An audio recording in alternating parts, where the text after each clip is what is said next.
Alors, bonjour.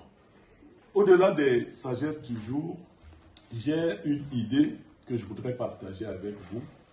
Je l'intitule « Les leçons de vie ». Les leçons de vie nous sont tirées de quelques histoires imaginaires ou réelles, mais qui renferment un certain nombre de sagesse, un certain nombre d'enseignements de vie. J'appelle donc cette rubrique « Leçons de vie ».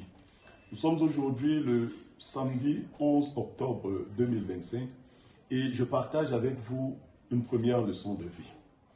À la fin de l'histoire, on peut résumer ensemble la leçon de vie contenue dans l'histoire. Aujourd'hui, c'est l'histoire du chimpanzé, de la maman et de son bébé. Une maman qui allait constamment dans ses champs avec son bébé, qui n'était pas encore en âge de se mouvoir tout seul. Une fois dans les champs, elle avait aménagé un espace avec une touffe d'herbe où elle allait coucher son bébé.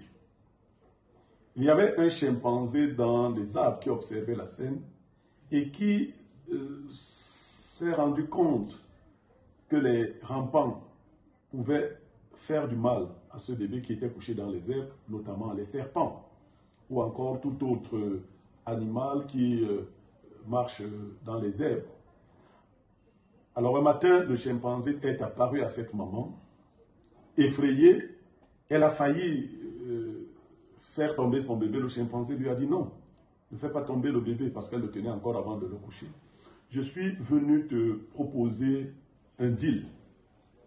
Et le chimpanzé dit alors à la maman du bébé, chaque fois que tu couches ton bébé ici, moi, depuis les arbres, je crains qu'une méchante bête puisse s'en prendre à ton bébé. C'est pour cela que je te propose de souvent venir le prendre, de m'asseoir avec lui sur l'arbre, le temps que tu finisses ton travail, et une fois que tu as fini, je reviens te le remettre. La maman accepta le deal. Sauf que le chimpanzé lui précisa quelque chose. Retiens que ce n'est pas moi qui pourrais faire du mal à ton bébé un jour, mais c'est toi-même qui feras du mal à ton bébé. À cela, la maman retorqua que non, elle ne pourrait jamais faire du mal à son bébé. Là, le deal commença donc à fonctionner. Il fonctionnait bien. Chaque matin, quand elle arrivait, le chimpanzé venait prendre le bébé, montait sur les arbres, et à la fin de sa journée de travail, le chimpanzé revenait lui remettre l'enfant.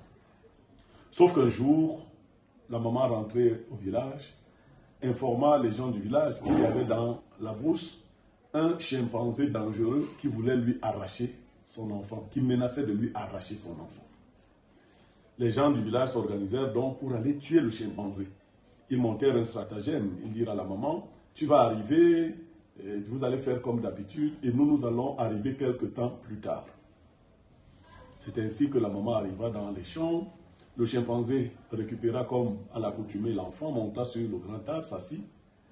Et quelques heures après, les gens du village arrivèrent, nombreux, armés de lances, de machettes et d'autres, entourèrent l'arbre sur lequel était assis le chimpanzé et commencèrent à tenter de le tuer. Le chimpanzé, qui devait bien fuir, sauver sa vie, était obligé donc de se débarrasser du bébé. Mais les villageois qui étaient venus tuer le chimpanzé ne se soucièrent guère de sauver le bébé. Lorsque le chimpanzé lâcha le bébé, personne n'eut l'idée d'attraper le bébé. Le bébé tomba et s'écrasa. Le chimpanzé réussit à s'enfuir en bondissant sur des arbres plus hauts. La maman tomba dans une désolation des plus graves, des pleurs. Elle rentra enterrer son bébé au village et le pleura pendant plus d'un mois.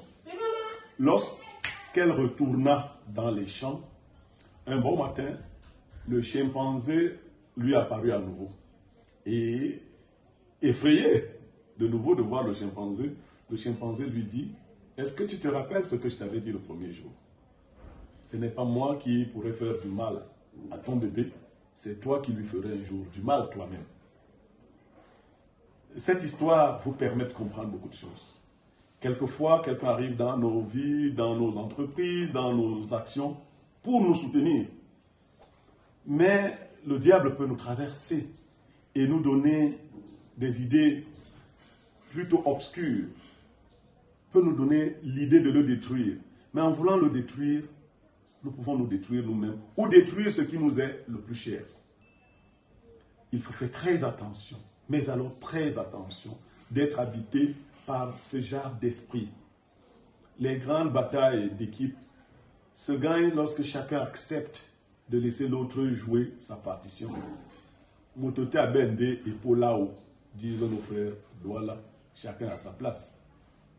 Merci pour la leçon de ce samedi 11 octobre 2020.